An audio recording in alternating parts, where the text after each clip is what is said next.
Salut mes amis, je vous accueille chaleureusement et dire que ce sera un grand privilège et un grand honneur pour moi de partager ce passionnant survol du Nouveau Testament. Nous allons voir un cours intitulé Le survol du Nouveau Testament, mais nous allons voir une vue d'ensemble du Nouveau Testament. Une des choses positives dans un cours de survol comme celui-ci est que dans les sessions que nous ferons ensemble, nous serons capables de voir une vue d'ensemble depuis le début jusqu'à la conclusion finale et au bilan de toute l'histoire. Nous pourrons voir dans les 4 évangiles l'image et le ministère de notre Seigneur Jésus-Christ quand il est venu, ce qu'il a accompli pour nous en mourant sur la croix et en sortant de la tombe par la puissance de la résurrection. Ensuite, nous pourrons voir l'expression en cours.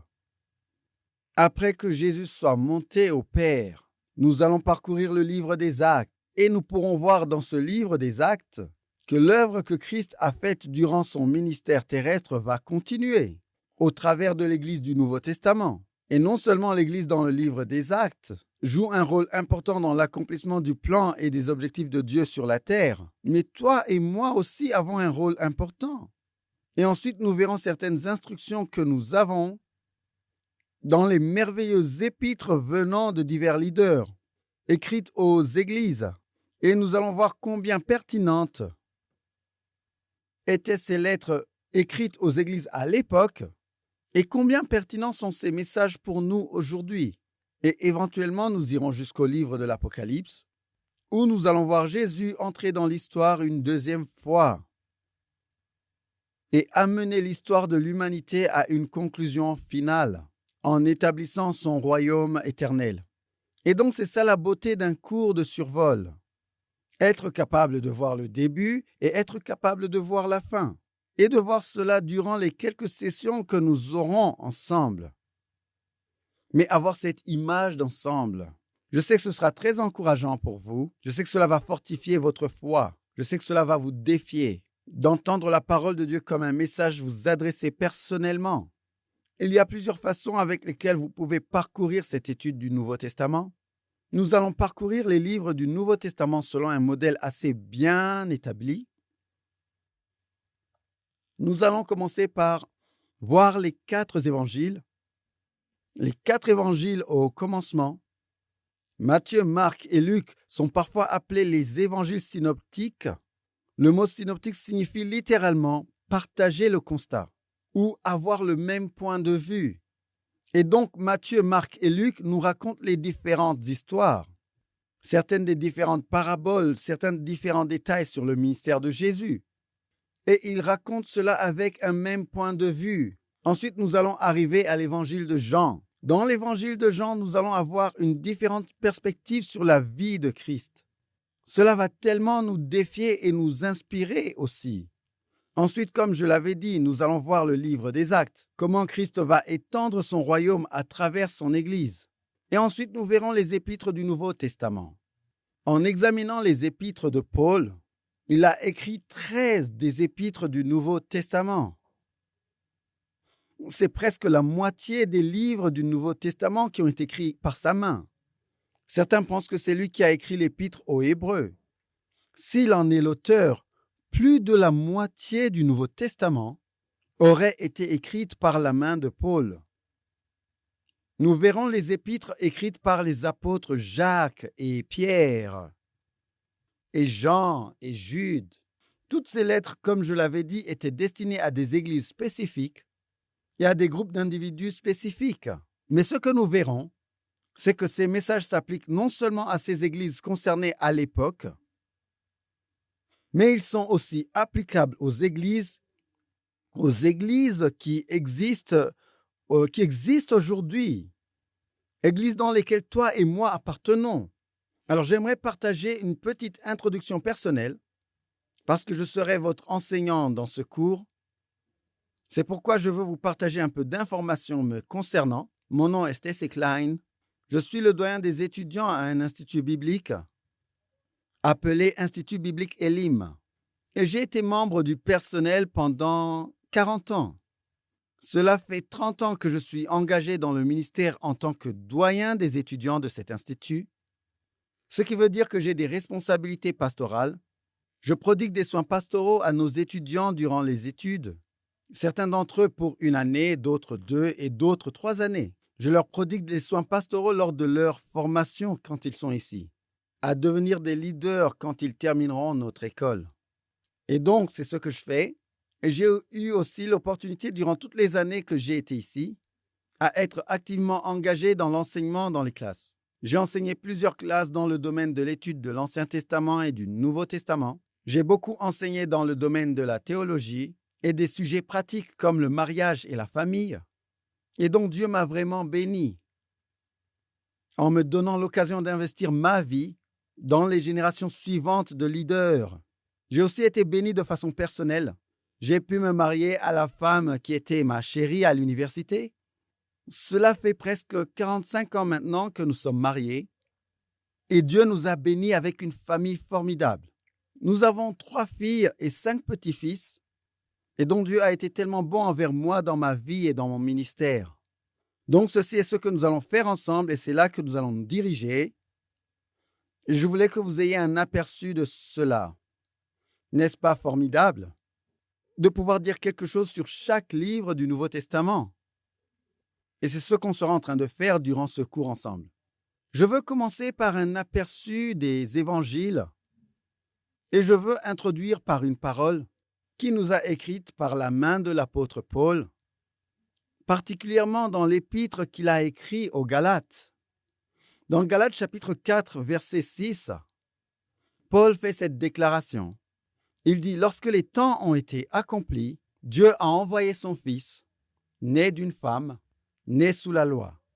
Dieu l'a envoyé afin de nous racheter, nous qui étions sous la loi, pour qu'il puisse nous adopter comme ses propres enfants. Et parce que nous sommes fils, Dieu a envoyé dans nos cœurs l'esprit de son Fils, lequel crie « Abba, Père ». Nous avons là la plus belle image, une image claire et concise de ce que Christ nous a amené, même si nous n'étions pas de la famille de Dieu. Quand nous plaçons notre foi en lui, il nous amène dans la famille de Dieu. Et non seulement il nous intègre dans cette famille, mais il nous amène dans une relation personnelle la plus intime que nous n'aurions jamais pu avoir. Nous sommes des enfants de Dieu. Et alors que vous écoutez cet enseignement aujourd'hui, où que vous soyez dans le monde, vous avez besoin de savoir que vous êtes un enfant de Dieu. Vous êtes une fille de Dieu. Nous pouvons crier à Dieu, Abba, Père, un nom vraiment intime et personnel pour Dieu. C'est comme si on l'appelait papa, papa, un terme informel. Nous avons été intégrés dans la famille. Et donc Jésus l'a accompli pour nous. Et Paul veut que nous sachions, en retournant dans la première partie du verset 4, lorsque les temps ont été accomplis, Dieu a envoyé son Fils. Vous voyez, Jésus n'est pas venu n'importe quand. Il est venu au moment propice. D'autres versions disent « il est venu quand les temps étaient remplis ». Dieu avait systématiquement préparé les événements du monde. Il avait systématiquement œuvré dans l'histoire de l'humanité afin de rendre le temps où Jésus devait naître le moment le plus parfait dans lequel il aurait pu naître dans l'histoire de l'humanité. Et j'aimerais partager avec vous certaines choses qui, je crois, nous indiquent la souveraineté de Dieu, son contrôle et sa puissance lorsqu'il agit dans l'histoire, afin de rendre les temps favorables quand Jésus est venu sur terre. Avant tout, nous devons tenir compte des conditions de l'époque à cause de l'empire appelé Rome. Rome avait conquis le monde connu à l'époque. Tout était sous le contrôle de Rome et les machines militaires et l'empereur qui dirigeait à partir de la cité de Rome elle-même. Alors on pourrait se dire, comment pourrait-ce être un bon moment pour Jésus de venir? Mais la réalité est que parce que Rome avait conquis le monde, il y avait une sorte de paix et de stabilité universelle qui régnait à l'époque. Nous comprenons tous les difficultés si vous allez annoncer l'évangile dans un pays qui est en plein milieu d'une guerre civile. Si ce pays est en pleine agitation et bouleversement, Cela peut être très difficile de se déplacer dans les différentes parties du pays. Difficile de prêcher l'Évangile. Difficile aux gens de répondre à l'Évangile. Parfois, ils doivent se cacher pour rester en vie. Mais Rome avait conquis le monde. Et donc, il avait créé une sorte de paix et stabilité. Ce qui veut dire que des gens comme l'apôtre Paul pouvaient voyager d'un bout de l'Empire à l'autre. En effet, il arrivera jusqu'à la cité de Rome et il va mourir en tant que martyr dans la cité de Rome. Il a pu se déplacer partout dans l'Empire prêchant l'Évangile. D'autres chrétiens ont pu se déplacer partout dans l'Empire grâce à la condition stable qui régnait. En plus de cela, les Romains, lors de leur conquête, ils construisaient des routes principales en béton. Des routes en béton. Quelques-unes d'entre elles existent encore aujourd'hui.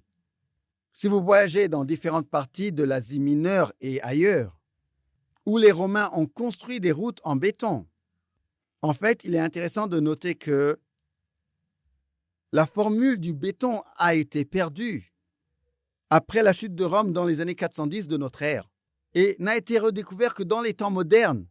Et c'est un peu comme si Dieu avait dit, je sais que les hommes comme Paul auront besoin de voyager au travers de l'Empire.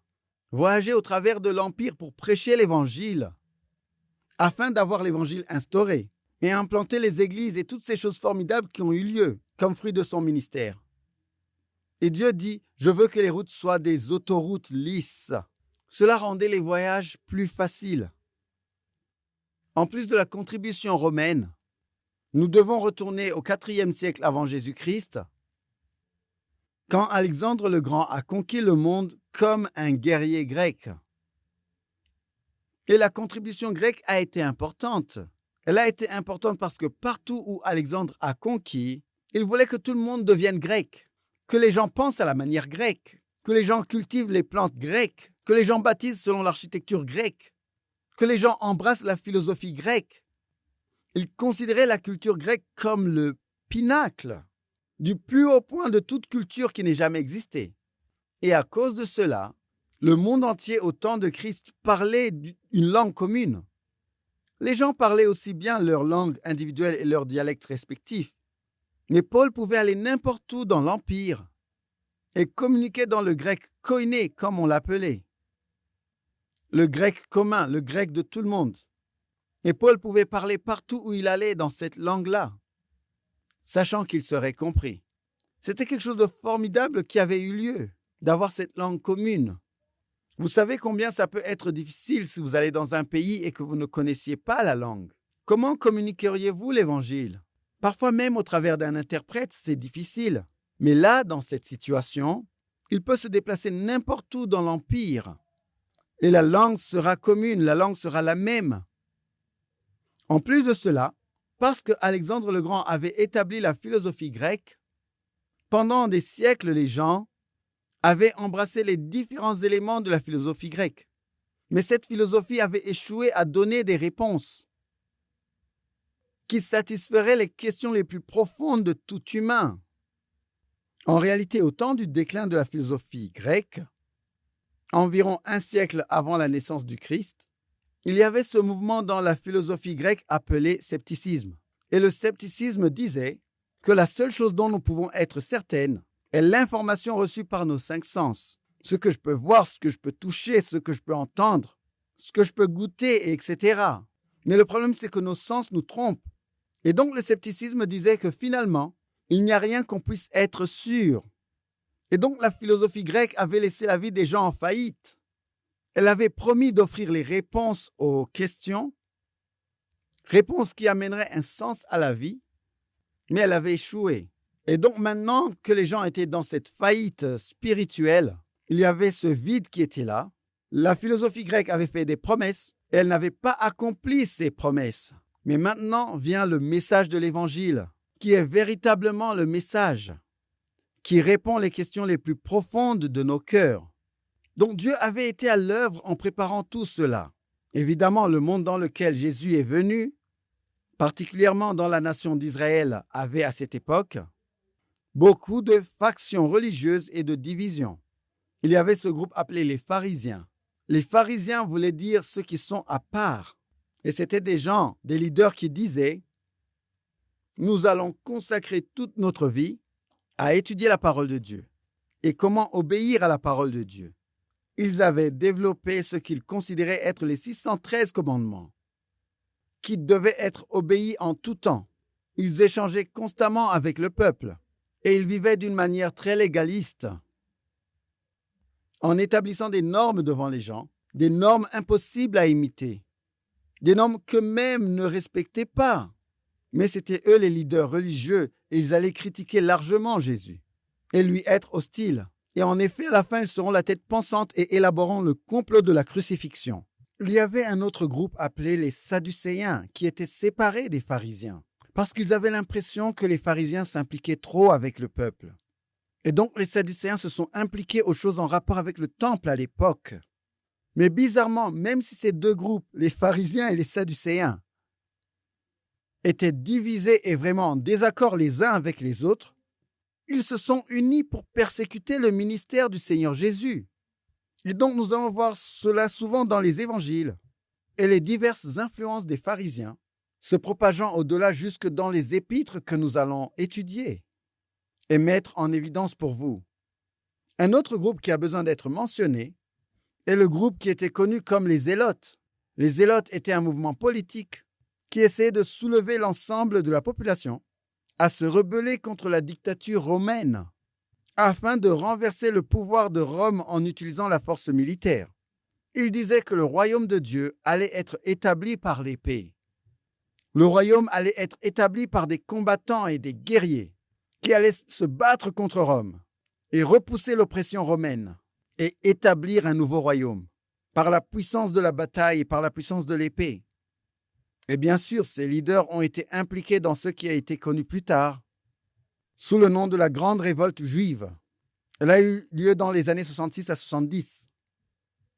Elle a culminé l'actuelle destruction du temple à Jérusalem. Et s'est terminée finalement sur la montagne de Massada avec un suicide de masse de tous les zélotes qui avaient essayé d'amener le royaume par la puissance de l'épée. Mais Jésus va venir et Jésus va rendre cela clair. Oui, je viens établir mon royaume, mais ce royaume ne sera pas établi par la force militaire. Il ne sera pas établi par la puissance de l'épée. Il ne sera pas établi par une bataille physique, mais il y a des armes spirituelles et des principes spirituels. Et c'est cela qui est présenté quand nous abordons les 4 évangiles. J'aimerais vous donner un aperçu de comment chaque évangile est un regard sur le Seigneur Jésus-Christ. C'est formidable. Parfois, les gens disent « Pourquoi avons-nous besoin de 4 évangiles ?» Eh bien, il serait plutôt mieux d'avoir même 1000 évangiles. Mais il n'y en a que 4. Et ces 4, de façon très concise, mais pourtant très précise, nous donnent une image de la vie du Seigneur Jésus, nous donnent un portrait du Seigneur que nous adorons aujourd'hui, à notre époque, dans notre génération. En vérifiant cela, nous commençons avec l'évangile selon Matthieu. Matthieu était l'un des disciples et c'était un juif. C'était un collecteur d'impôts à la solde de Rome, ce qui veut dire que Jésus appelait quelqu'un qui était méprisé par son propre peuple. Si c'était un collecteur d'impôts, ça veut dire qu'il collectait plus d'argent qu'il ne devait. Mais Jésus le regarde et dit « J'ai besoin que cette personne soit parmi mes disciples. » Et après que Jésus soit monté au Père, Matthieu désire écrire son récit de l'expérience que c'était auprès de Jésus durant les 3 années de ministère. Matthieu présente Jésus comme le roi. Le verset clé se trouve dans Matthieu chapitre 1 et verset 21. Il est écrit dans ce verset « Elle donnera naissance à un fils, et tu lui donneras le nom de Jésus, parce que c'est lui qui sauvera son peuple du péché. » Matthieu a dit que le roi est venu dans le but de sauver son peuple de leurs péchés. Vous l'appellerez du nom Jésus. Jésus est la forme grecque du nom de Josué, qui veut dire « le Seigneur sauve ». Et quand Christ se tenait devant Caïphas, avant d'être condamné, avant d'être transféré chez Pilate et de recevoir la sentence d'être crucifié, il se tient devant le souverain sacrificateur, dans Matthieu chapitre 26 et verset 64. Et il cite le livre de Daniel et dit « Vous verrez désormais le Fils de l'homme dans l'avenir, assis à la droite de la puissance de Dieu et venant sur les nuées du ciel. Jésus lui-même disait, « Vous allez condamner le roi. » Et donc Matthieu présente cette dimension du ministère du Seigneur Jésus. Il est venu, il enseigne à propos du royaume. Dans le sermon sur la montagne, toutes ces paraboles sont à propos du royaume. Et ça concerne le royaume parce que très bientôt la proclamation du roi aura lieu. Nous arrivons à l'évangile de Marc, la deuxième évangile, celle de Marc. Nous voyons ce Marc aussi dans le livre des Actes. Son nom était aussi Jean-Marc. Nous avons une référence dans le Nouveau Testament, dans Actes 12 au verset 25. Marc est l'évangile de l'action. Une des phrases qui est utilisée dans la Bible King James, souvent traduite par le mot « directement », indiquant une action immédiate. Nous voyons Jésus comme une personne en action. Une personne en action avec un but spécifique. Remarquez ce qu'il dit dans ce que je considère être le verset clé dans l'évangile de Marc, chapitre 10, verset 45. Deux des disciples sont venus à Jésus et ont dit « Accorde-nous d'être assis l'un à ta droite et l'autre à ta gauche quand tu seras dans ta gloire. » Jésus répondit « Ce que vous demandez ne dépend pas de moi. » Ensuite, Jésus va faire cette déclaration. Il dit « Car le Fils de l'homme, Marc 10, 45, est venu non pour être servi, mais pour servir et donner sa vie comme la rançon de plusieurs. » Ce que Jésus est en train de dire, c'est « Je suis le roi, mais je suis venu donner ma vie. Je suis venu pour servir. Je suis venu pour être un serviteur, afin de donner ma vie comme la rançon de plusieurs. » Dans l'évangile de Matthieu, nous avons une image claire de Jésus le roi. Dans l'évangile de Marc, nous avons une image claire de Jésus le serviteur. Un serviteur qui est venu donner sa vie littéralement, afin que je puisse être racheté de la puissance du péché. Ce mot « racheter » est celui qui a été utilisé en parlant de payer pour des esclaves, afin d'acheter leur liberté. Et Jésus dit « Je suis venu comme un serviteur pour donner ma vie, afin que je puisse rendre la liberté à mon peuple. » Donc dans Matthieu, nous voyons le roi qui va nous sauver de nos péchés. Dans le livre de Marc, nous voyons le serviteur qui, au travers de sa mort sur la croix, va pourvoir à la possibilité d'être sauvé et d'être racheté et délivré de la puissance du péché. Dans l'évangile de Luc, nous avons une autre dimension du ministère de notre Seigneur Jésus-Christ. Dans Luc, nous voyons Jésus comme un être humain. Nous le voyons dans la plénitude de son humanité. Et Luc nous dit réellement la raison pour laquelle il a écrit son évangile. Dans chapitre 1 et versets 3 et 4, il dit « Après avoir fait des recherches exactes sur toutes ces choses depuis leur origine, il m'a semblé bon de te les exposer par écrit d'une manière suivie, afin que tu reconnaisses la certitude des enseignements que tu as reçus. » Quelle belle image nous avons! Luc, qui est déjà connu dans le Nouveau Testament, auquel nous avons une référence dans le livre des Actes en tant que bien-aimé médecin. Même l'Épître aux Colossiens parle aussi de lui, comme le bien-aimé médecin dans Colossiens 4, 14. Et donc Luc présente l'Évangile avec une approche scientifique, très très précise. Il veut que ce soit très clair pour nous, que celui-là qui était le roi, qui est aussi venu être un serviteur, il est venu exprimer sa vie et son ministère en tant qu'être humain. Nous voyons Christ révélé dans son humanité. Nous le voyons révélé comme le Fils de l'homme. Dans l'évangile de Luc, il est très sympathique envers les pauvres et les marginaux. L'évangile de Luc est un évangile qui amène une attention spéciale et un honneur spécial à la place de la femme. En fait, c'est dans l'évangile de Luc au 10e chapitre que nous trouvons cette histoire formidable de Marie et Marthe. Et vous vous rappelez que Marthe était occupée à préparer un repas pour Jésus. Alors que Marthe était occupée à préparer le repas, Marie, elle, était assise aux pieds de Jésus. Finalement, Marthe se fâcha et va dire « Comment se fait-il que tu sois assise aux pieds de Jésus en l'écoutant enseigner? Tu devrais être en train de m'aider dans la cuisine à préparer le repas. » Et Jésus va dire très solennellement « Marie a choisi la bonne part. » Cette phrase « assise aux pieds de Jésus » est un terme technique C'est le terme utilisé dans le livre des Actes, chapitre 22, verset 3, quand Paul se défendait. Et quand Paul se défendait, il est écrit qu'il disait « J'ai été instruit aux pieds de Gamaliel ». Ce que Paul dit est que il y avait cet enseignant d'envergure du nom de Gamaliel. C'était un rabbin de grande renommée à son époque. Et Paul disait « J'étais assis à ses pieds ». Ça veut dire « J'étais son disciple ». Il m'a mis dans son école du ministère. Eh bien, c'est la même chose qui est dite à propos de Marie. Marie était assise aux pieds de Jésus. Et alors, Jésus, en tant que fils de l'homme, il se tourne vers le pauvre, vers les marginaux. Il prête attention spéciale aux femmes. Une formidable image de Jésus dans son humanité entière. Ensuite, nous arrivons à l'évangile de Jean. Et rappelons-nous ce que nous avons vu jusqu'ici. Nous avons Matthieu qui dit « Il est venu comme un roi pour établir son royaume. Mais en tant que roi, il doit d'abord sauver son peuple de leurs péchés. » Marc dit « Il est venu comme un serviteur, avec le cœur d'un serviteur. Il est venu non pour être servi, mais pour offrir sa vie, afin qu'il y ait une rançon pour qu'il y ait la liberté qui me soit attribuée parce que le salut a été pourvu. » Et ensuite, nous voyons Luc qui le montre sous son humanité. Maintenant, c'est une personne qui sait ce que ça veut dire être fatigué. D'ailleurs, l'évangile de Luc est parfois appelé l'évangile de dévotion, à cause de l'insistance sur la prière que nous voyons dans cet évangile. Quand nous voyons Jésus prier souvent, c'est parce que dans son humanité, dans son corps physique, il se lassait, il se fatiguait, il avait faim.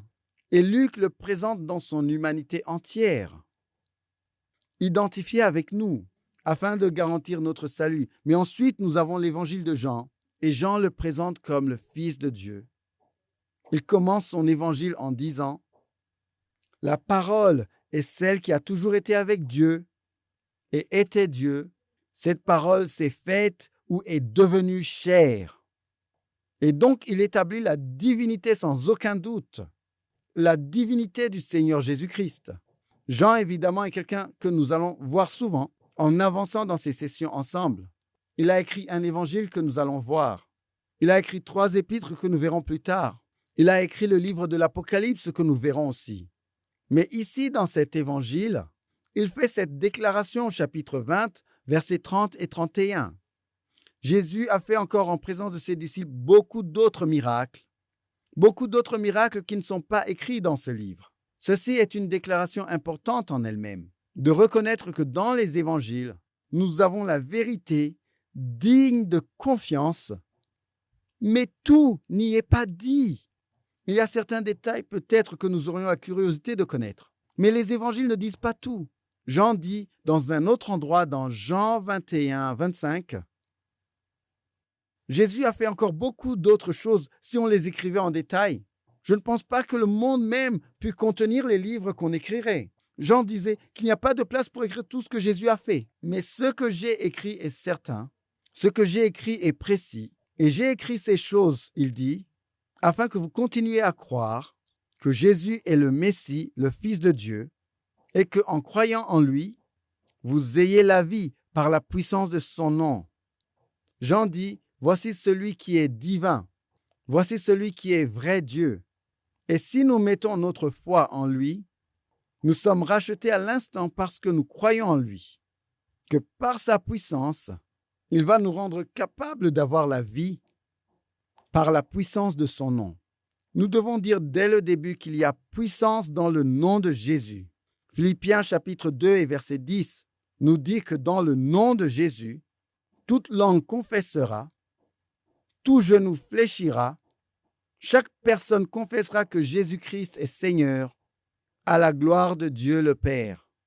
Ce sont des choses qui vont se produire à cause de la proclamation de ce nom, le nom de notre Seigneur Jésus-Christ, tellement précieux. Il y a de la puissance dans ce nom. Et alors que nous recevons la révélation de Christ dans ces 4 évangiles et dans d'autres sessions que nous allons voir, nous allons entrer en détail de chaque évangile et voir Jésus avant tout révélé comme un roi. Il est venu pour régner dans ta vie et dans ma vie. Ne nous y trompons pas. Dire que Jésus est le roi signifie qu'il veut être le Seigneur dans ma vie et je dois arriver à me prosterner devant le roi. Et dire, peut-être que j'aimerais faire certaines choses, mais voici les choses qu'il veut que je fasse. Je vais obéir la parole du roi. Et donc, nous avons le roi des rois qui nous est présenté dans l'évangile de Matthieu. Ensuite, nous avons Marc. Il est un serviteur. En tant que serviteur, il est venu nous aimer. Vous savez, c'est pour cela que je peux me soumettre devant le roi des rois et le seigneur des seigneurs.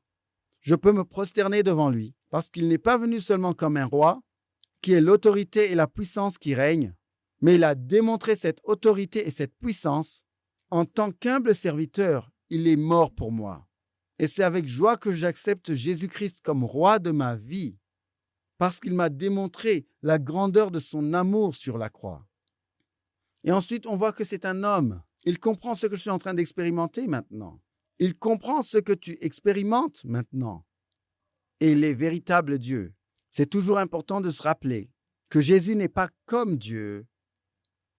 Jésus est Dieu. Je pense que ce serait magnifique de dire que nous soumettons nos cœurs devant toutes ces facettes de cette merveilleuse vie et ministère de notre Seigneur Jésus. Seigneur, merci pour ta royauté. Nous nous y soumettons.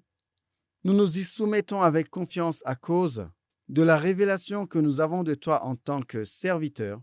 Seigneur, tu nous as tant aimés que tu es mort pour nous. Merci de nous avoir acceptés dans toute notre humanité et merci d'être le véritable Dieu qui prend soin de nos vies maintenant, que nous soumettons à toi. Dans ton nom précieux, nous prions. Amen. Dieu vous bénisse et j'espère vous retrouver prochainement dans ce cours.